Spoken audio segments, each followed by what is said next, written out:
So the last thing, which I think is a summation of everything we said, is that what we have found to change behavior is you do have to provide doctors real-time relevant information. You have to make certain up front you've accounted for the biologic variance of their patients when you're comparing them to others so that you can show if their outcome is different, either cost, utilization, or hard outcomes, it's because of what they're doing and not because of what they started with. I think we all agree, and maybe just confirm, that some way, somehow, we have to get more relevant information to practitioners in real time so they can make better decisions. So well, you know, Andrew, that this is an area that I spend a lot of time. Yes. In the practices that I partner with, we've developed, I think, an excellent, maybe best in class, analytic tool around cost of care and where, you know, the buckets of cost for an individual patient. Now, there's a huge challenge here because within claims data, it's extremely difficult to determine clinical subsets. You can infer them, right? So if somebody got Herceptin, you can infer they're HER2 positive. But Not always. You better be wrong about that. No, it's true 95% of the time. So we've looked at that. I can tell you, I've looked at it.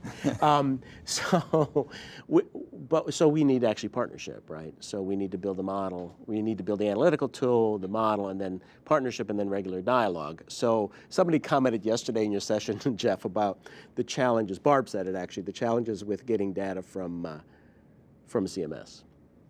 And as much as I love Lee at United, you know, they exchange data once a year. Right. That's a joke. I mean, that's simply not enough. I mean, so we have calls every month with our partner practices, and we give them ER reports once a month, and we give them inpatient reports every day, and we meet quarterly to discuss performance. And I think real time is too fast, right? Because it takes time to process claims and get them in the system. But there needs to be dialogue between the clinical subsets and the cost structures of those patients. And when you make a change to the system, you need to be able to measure what the impact of that change is, right? So I'm a huge fan of A, collaboration, and B, transparency around this. You just took the words out of my mouth. I was going to say there's two issues. There's the transparency issue.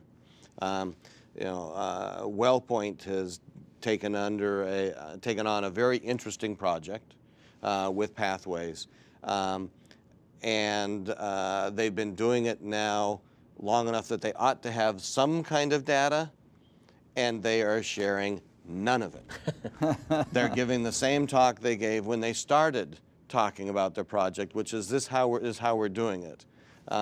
We need to understand which of these kind of programs work and how well they work, and as long as that information is proprietary and it's not shared, it slows down the process and makes everything worse. And then the second part is we have tended historically to think as the pharmaceutical industry as our partners in taking care of patients.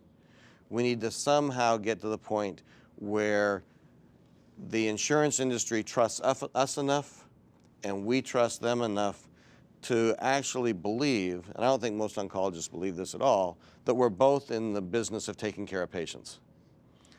If we can get to there and then develop partnerships, because if we wait for CMS to take the lead and show us the way, we're going to be having this discussion again 10 years from now. It's going to require partnerships between practices and insurers to test these different plans, find out what works. It's going to require transparency and sharing of that information regardless of whether somebody wants it to be their secret sauce. And then we'll get somewhere. Okay, thank you both. So this has been a terrific discussion. We have discussed a lot in terms of reshaping the oncology care delivery and payment models under healthcare reform. Before we end the discussion, I'd like to get final thoughts from each of you, starting with you, Mike. It's a tremendously exciting time in oncology. I mean, you can't not think that the emergence of immuno-oncology and understanding how personalized medicine can be implemented in patients, it's a great time to be an oncologist, right? So now we also have a great deal of interest, enthusiasm, excitement about changing the way we pay for cancer care and making sure that we build a sustainable model, both from the workforce perspective as well as from the patient perspective. So it's very exciting. It's too bad we're so old, right? 'Cause it's going to take a little while to figure it out. Jeff? Michael and I are very excited about this. There are a lot of oncologists who haven't gotten excited yet, and somehow we need to convey to them that this is a time in which there is opportunity to change the way we deliver care, to change it to a way that makes sense, and as was described yesterday, in a way that can be a win for patients, a win for oncologists, and a win for payers. There doesn't have to be losers if we do this right. Yeah, very well said. On behalf of our panel, we thank you for joining us, and we hope you found this peer exchange discussion valuable. Thank you very much.